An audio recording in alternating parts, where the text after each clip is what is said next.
سلام، من فیزیوتراپیست هانیه بامری هستم. امروز میخوام راجع به فلج بلز یا فلج صورت باتون صحبت کنم.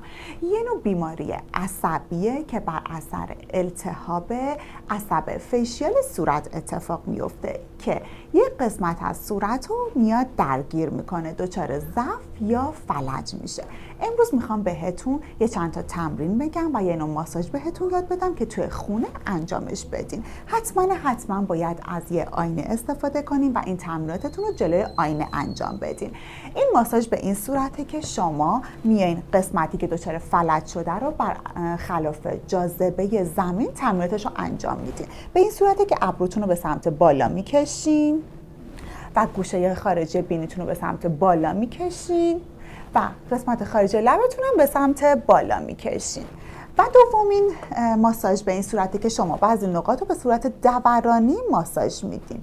یه نقطه اینجا، یه نقطه اینجا، یه نقطه گوشه بینیتون و یه نقطه گوشه خارجی لبتون.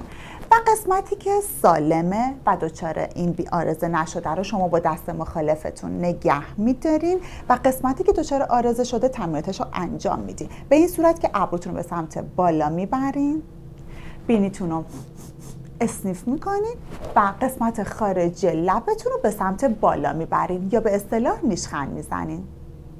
به این صورت این تمرینات رو حتما 3 تا 4 بار توی خونه انجام بدین.